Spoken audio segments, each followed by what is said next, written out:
What happened with Concord was a disaster, and it could have been avoided if they had had a healthy studio culture.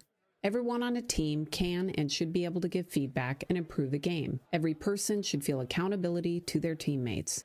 Giving and receiving feedback is critical, and it takes bravery. I call this leading from where you stand. It takes courage to give feedback, and it's risky. But if you don't speak out, you can end up with a failure. So how do you navigate the situation in the most optimal way? Let's discuss. A community member, Iambic9, who worked on This Is Vegas, asked the following. Do you have any recommendations for how an individual contributor or even a group of ICs could raise issues like the ones you talk about here in a way that can affect change from the bottom up? I feel like these problems are often political in cause or solution, and even talking about them can feel like a risk to your position or even your continued employment. Is it just time to find a new job, or is there a better way? Thank you for the question, and yes, there is a better way. To start, you need to know what culture you're working in. This takes observation because it doesn't matter what your leader says the culture is. All that matters is their action. Action will show you the truth of how the studio operates. Try it with hot sauce. You'll like it. Trust me. No. Do not trust him. Whoa.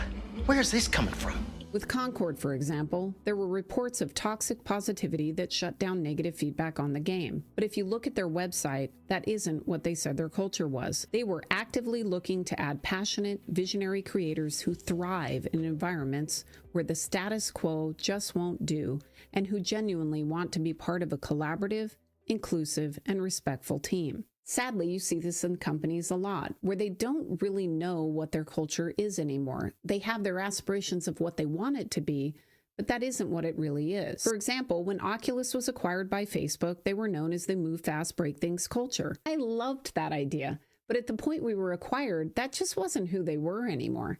And you could tell it bothered them. I remember when we would meet with Mark Zuckerberg, he would always be pushing us to move faster. So you need to know what the culture actually is. You also need to know yourself. Can you afford to give feedback? If something goes wrong, are you going to be okay? Are you having a baby right now under a lot of stress? Maybe you don't have any money saved.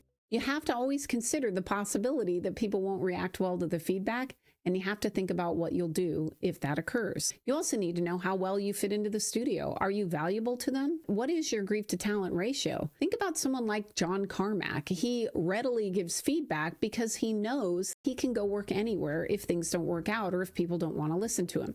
This is true of many people, but most game developers don't think this way. For example, if you're the only multiplayer coder working on Concord, you're pretty safe to give feedback. If you're comfortable that you can survive giving the feedback, then think about the issue that you're bringing up. Is it important? In the case of This Is Vegas, there was no playable build. This was a serious issue. You can't iterate quickly if you can't see how the changes you're making impact the game. But there are a lot of issues that aren't worth fighting. Games are in a constant state of being broken. Lots of bugs and issues never get fixed. If you bring up every little thing, people will stop listening.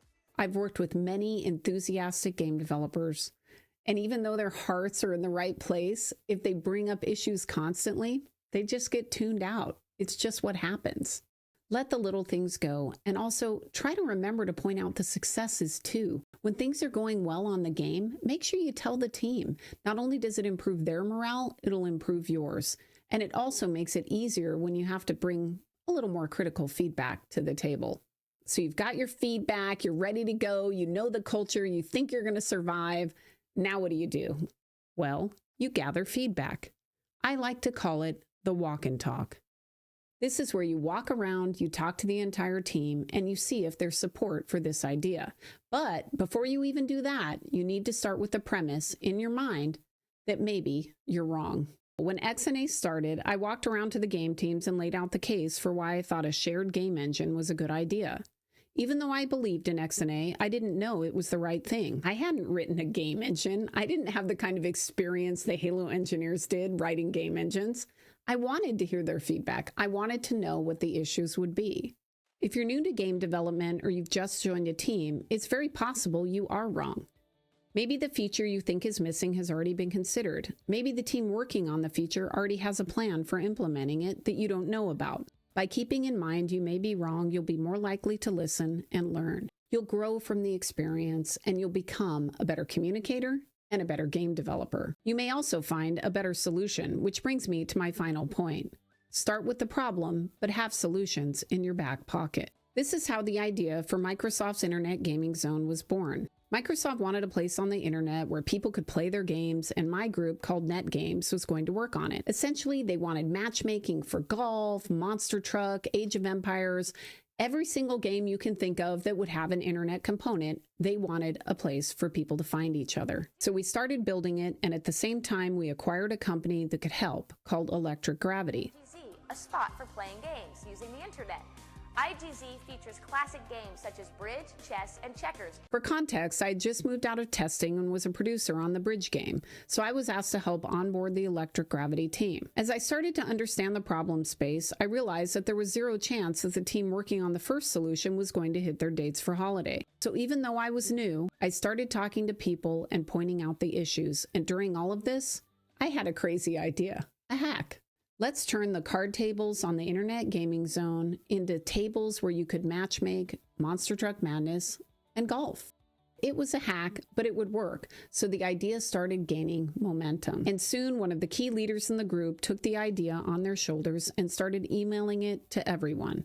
The title of the email was Laura's Wonderful Idea. This was the best case scenario. Suddenly, the entire team, including leadership, had taken the idea onto their shoulders and were walking it around and trying to get traction. And it worked. This is what you want. You want other team members and leaders to carry the idea. I wish I could say that we just rode off into the sunset and it was super successful, but no, it was actually really a mixed bag. This project, codenamed Fast Track, ended up being exceedingly difficult.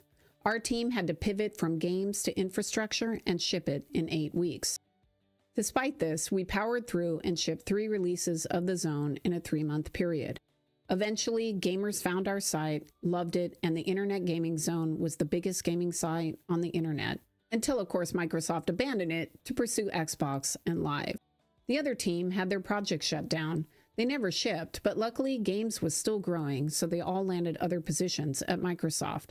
I found this note sent to me from Steve, who ran the Net Games group back in the day. You know, the guy who set the culture. Here's what he had to say. Laura, great work getting this milestone out the door. You dealt with a lot of issues, from personality conflicts to an acquisition to vision conflicts, and you kept your eye on the end result, forged consensus, and kept people informed. But Z1 is up and on time. It was all essentially your idea in the first place. Laura's wonderful idea. Remember that mail? Steve eventually left the company and founded many successful startups. This isn't a surprise because he knew how to listen to the team. But I didn't know that when I started giving feedback. I hoped, but you never really know until you actually do it. That's why I recommend this approach. You need to be confident that you'll survive the experience. You need to focus on critical issues. And most importantly, leave the possibility that you could be wrong when you start taking these important issues and walking them around. This gives you an open mind, and as you talk to your team, even if you're right about the problem, I guarantee you're going to learn something.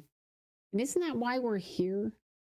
Weeks later, Microsoft's recently purchased Internet Gaming Zone hits several milestones when the main membership figures come out. A record 275,000 members have signed up to play over the free gaming site, and more than 1 million game sessions were initiated during May. Now, these figures make the site one of the largest gaming communities on the internet.